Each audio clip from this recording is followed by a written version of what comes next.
Funding for the Nashvillager podcast comes from the Hal Allen Clinic, specializing in minimally invasive robotic spine surgery and laser brain tumor surgery. For 40 years, the neurosurgeons of the Hal Allen Clinic have been national leaders in brain and spine surgery. This podcast is made possible by the listener members of Nashville Public Radio. This is the Nashvillager podcast.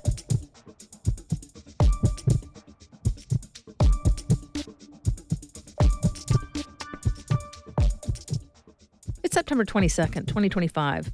In the year 66, on either this day or 2 days ago, the Roman Emperor Nero created a new legion for his army. It became known as the First Italian Legion, and many believe all of its members were ethnically Italian, which was actually somewhat notable in such a large and relatively diverse empire. Even more remarkable, they were all at least 6 feet tall, half a foot taller than the average male adult in that time and place. Nero wanted a physically intimidating and thoroughly Roman group of soldiers because he had a big task in mind for them. His name for the legion was the Phalanx of Alexander the Great. In case you don't know, the Romans had a major admiration for certain things the Greeks had done a few hundred years prior, and as a military-centric, constantly expanding and conquering kind of people, they especially showed interest in Alexander the Great. He had briefly extended his own empire to lands much, much farther to the east than the Romans ever managed. And Nero seems to have intended that his new legion would head that same direction and try to do the same for him. This was after Rome burned on his watch, around the time he killed his wife in really awful fashion, and he seemed to have been looking for a win. But after the group was formed and trained, there was a revolt in Israel, then another in Gaul. War broke out inside of the existing empire, and the legion needed to go here and there, putting out fires. Then Nero died. There was a lot of turmoil over who should be emperor, and long story short, the First Italian Legion ended up stationed in Bulgaria by the year 70, and they stayed there for the next couple of centuries. It wasn't what they were formed to do. It wasn't what its first members may have gotten excited about potentially doing, but it's where they ended up. I'm Nina Cardona, and this is your daily digest of what's happening around Middle Tennessee with historical context from Nashville Public Radio, WPLN News. These days, it seems like President Donald Trump's favorite tool of the moment is the National Guard. He sent them to Los Angeles to help ICE carry out immigration raids. He deployed the Guard to Washington, D.C. to, in the words of his memorandum to the Defense Department, restore law and order. He signed another memo calling for a Guard rollout in Memphis. There's talk of deployments to New Orleans and Chicago. All of these, by the way, are places where crime rates have been high, but where local law enforcement has made gains and started to move the needle in the right direction. Not that you'd know that from the rhetoric coming out of the White House. Anyway, I've talked in another episode of this podcast about the impact on a city when things are militarized, about the intimidation factor that comes with having soldiers on the street, and about the differences between what the Guard is trained to do and what we tend to expect of policing in this day and age. And those factors are, of course, the most important part of these deployments. But reading up on the history of the First Italian Legion reminds me of another side to all of this use of the National Guard. And that's that this isn't what they signed up to do. Not really. The National Guard's recruiting message is that it's a place where people can gain valuable career skills, earn financial support for their education, get benefits to help themselves and their family, earn some extra money, and help out in their community, all while still maintaining a normal civilian life most of the time. In exchange, there's the expectation that they might be called up to serve if the nation goes to war, or to help out with recovery efforts after natural disasters, that kind of thing. I would hope that most of the Guard members sign up with an awareness of the times it's been deployed to tense domestic situations, like protecting students from angry mobs during school desegregation incidents, or to face down anti-war protesters on college campuses in the 60s. But those notable incidents have not been the normal kind of deployment, not by a long shot. Being sent to patrol the neighborhoods of a city in your own country, to be the intimidating presence in a uniform that screams war on an otherwise normal street, carrying weapons quite literally made for war in a tourist district you may have once vacationed with your own family. None of that is in the recruitment materials. And because the Guard is built to be an as-needed force that is not really called in that often, all of these Guard members have lives that are centered on something other than their military service. You've probably seen the ads that trumpet 1 weekend a month, 2 weeks a year. Their spouses and kids and employers all depend on that kind of a time commitment. For every soldier sent to LA or DC or Memphis, you can assume there's a boss back home scrambling to make sure they've got subs scheduled to cover the Guard members' work responsibilities. Or in many cases, spouses or partners scrambling to keep the household running solo. During the first Gulf War, one of my teachers was deployed for a while with his Guard unit. We had subs for weeks on end. It was anything but a normal learning situation, but we knew that our nation had gone to war. Whether or not you agreed with the conflict, you knew it was seriously consequential. And it made sense that some of us would have to kind of make do for a while until that teacher was done making his contribution. And generally, through much of the history of the Guard, I think that's an aspect of that portion of the military that leaders have mostly kept in mind. The regular Army, Air Force, Navy, and Marines are always on call. Everyone in those troops' lives understand that things could change in an instant, that they could end up far away for long stretches. It's quite literally their job. And those families pretty thoroughly build their lives around that possibility. The Guard works on a fundamentally different model. The ripple effects when they are deployed extend much farther into our communities. So if you're going to send them somewhere for days or weeks, it had better be really worth it. But of course, the regular military is not a legal option for these domestic deployments. The Guard is the only part of the military that President Trump can call on in these circumstances. And some have made the argument that he's pushing the limits of the law by using them. I'm not sure if there's a good way to measure the impact of these deployments on the communities where Guard members live. But at some point, I think it could be very interesting to see if these actions affect recruiting. Do people who want that job training or those educational benefits also want to sign up for a service that may send them to patrol an American city in what many see as a political stunt? Or will other options start to look more attractive? In just a few minutes, a woman who was devoted to helping others avoid harm, only to fall to it herself. That's coming up after the newscast.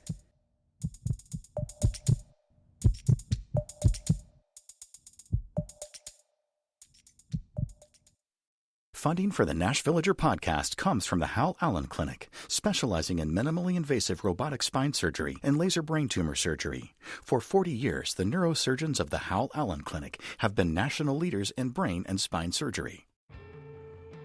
Thematic Static on WNXP is the mixtape we make together, a themed set loosely organized by you, the listener, handpicking songs according to a theme.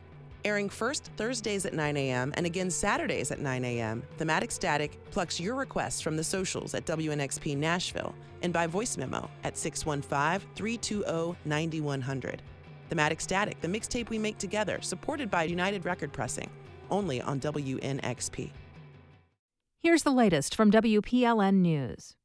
President Donald Trump is deploying the National Guard to Memphis to combat crime, although the mayor of Memphis never asked for it. The move comes as approval of Trump is slipping slightly in Tennessee. The Commercial Appeal reports Tennessee held the fifth highest approval rate for Trump in the country in August, but September numbers show the state is now sixth, with 58% of voters approving and 38% disapproving of his performance. This is not the first time the Guard has been deployed to Memphis, nor the first time with Trump in office. Nashville's Metro Council has approved a settlement of $70,000 to a former public school student over his wrongful arrest for reporting a threat. In 2023, the student called 911 worried there was an active shooter at the school. A council memo says police showed up and determined there was no threat and arrested the student for calling in a hoax. He was then expelled. His arrest record was later cleared and his expulsion was reversed. Arrests in schools across the state have increased dramatically after Tennessee passed laws cracking down on school threats.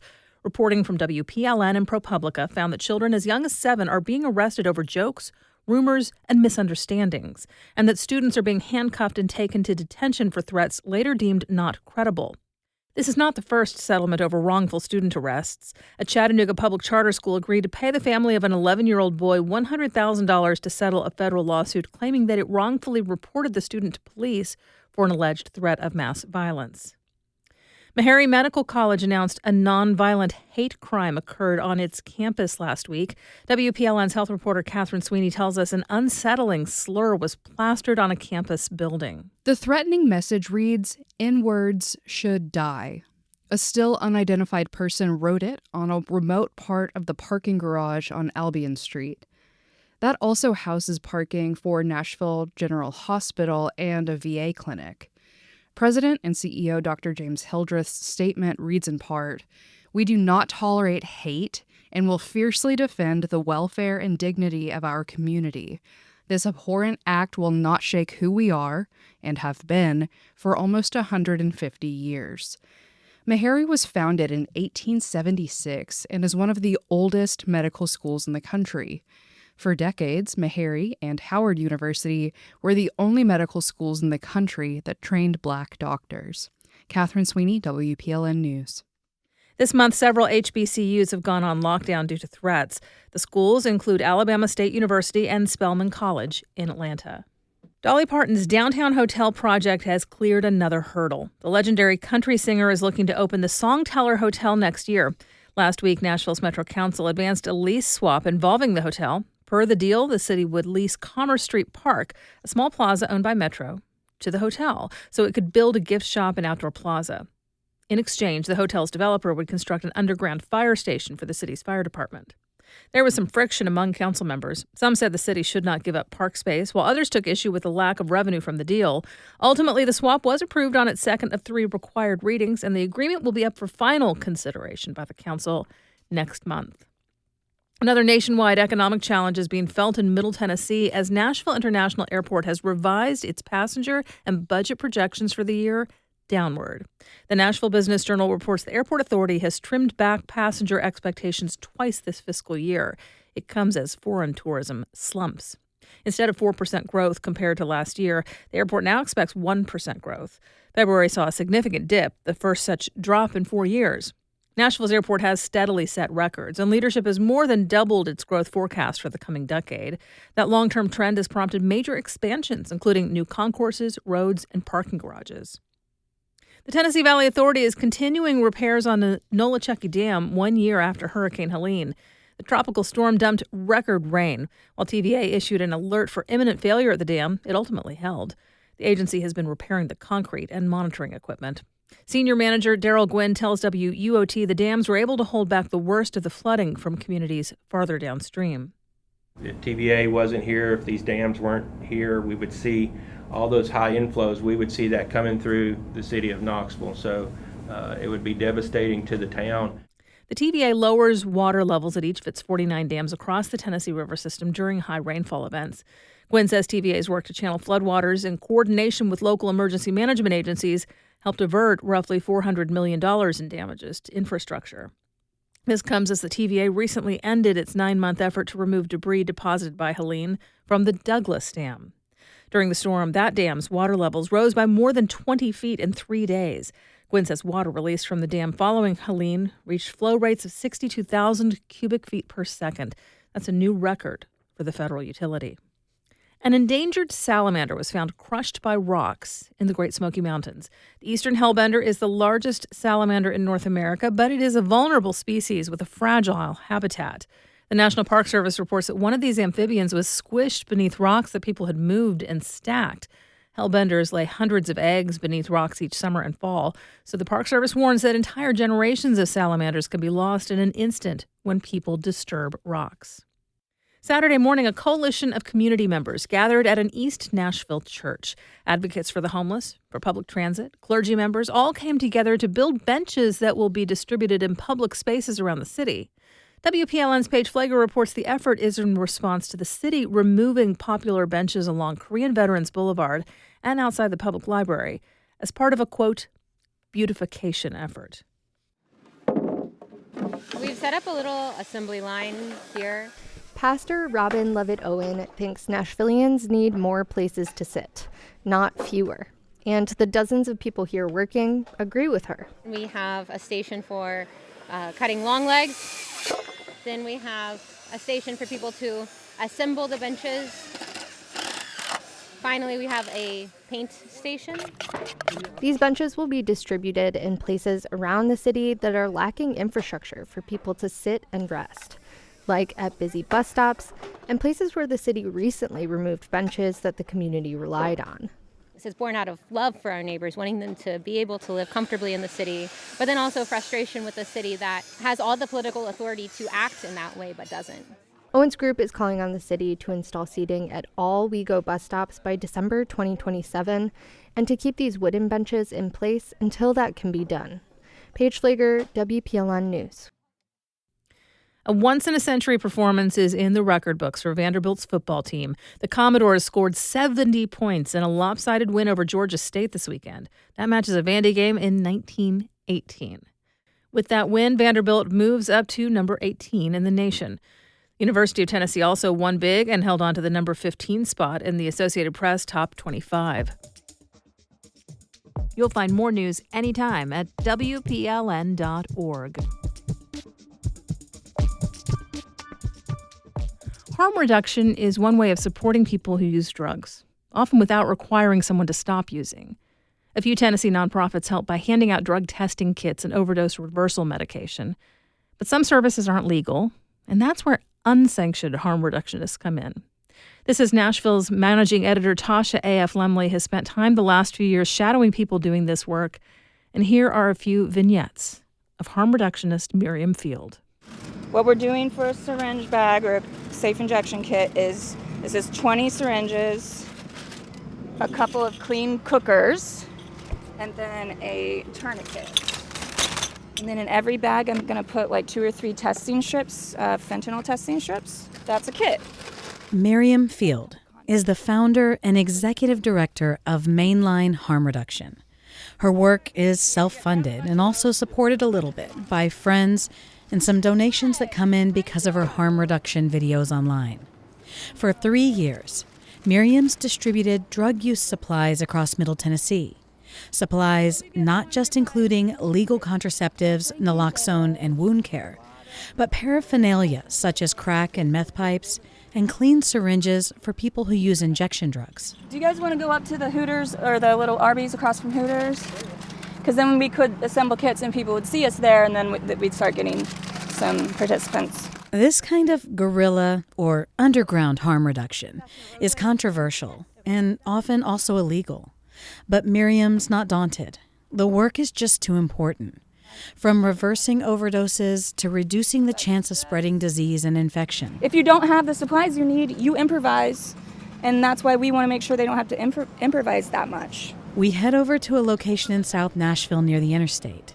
It's known for its sizable, unhoused, and barely housed population.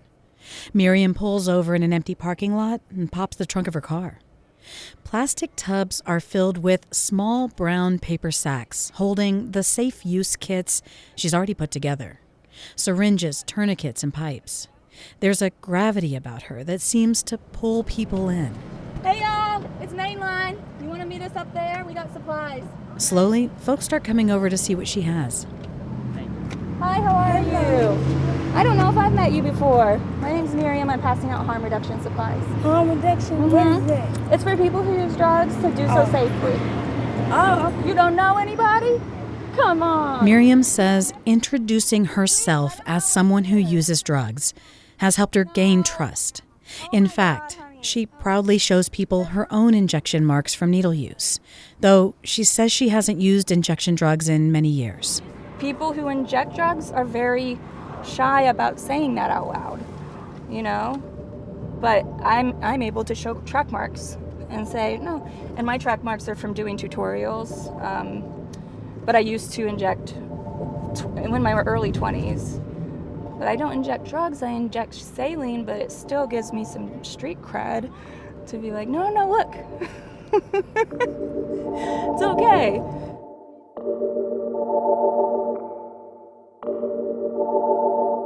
I found out about Miriam's death via a devastated text from Dr. Christy Stringer. She's a professor of public health and close friend of Miriam's. Stigma is why Miriam died. It wasn't a lack of knowledge.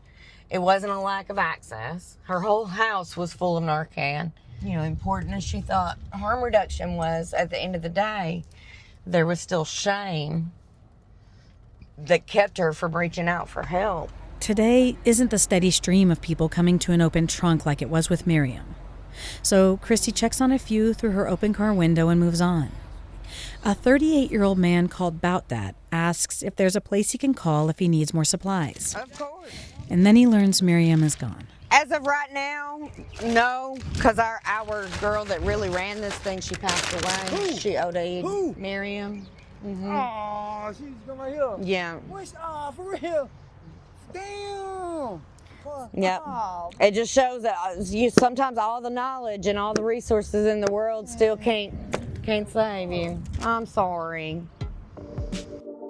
Whether or not her organization, Mainline Harm Reduction, gets another life, even after her death, Miriam's influence extends beyond Middle Tennessee. Her TikToks have millions of views, and in the videos, she schools people on stigma, calls out systems that marginalize, and she showcases her on-the-ground work. We'll let her have the last word here. If you really care about these people, humanize them. They're not sad, helpless animals that need to be rescued. They are complex human beings living under systemic oppression. Educate the public about the nuances of their situations. Protect them. Protect them. Keep them safe from the stigma. Don't contribute to it. For WPLN News, I'm Tasha A.F. Lemley. Miriam Field was 39 when she died of an accidental overdose from fentanyl and cocaine. And you can learn more about addiction treatment and harm reduction in the podcast feed for This Is Nashville. We do this roundup of Nashville news every weekday. Please consider subscribing on your favorite podcasting app. Thanks so much to all of you who left 5 stars, a thumbs up, or a review in your app of choice. That little bit of love really does tell the algorithms that more people should hear about us. And of course, everything at WPLN News is listener supported. You can make a donation at WPLN.org. And that's it for today. Thanks so much for listening. Let's make this day a good one, and we'll catch back up tomorrow.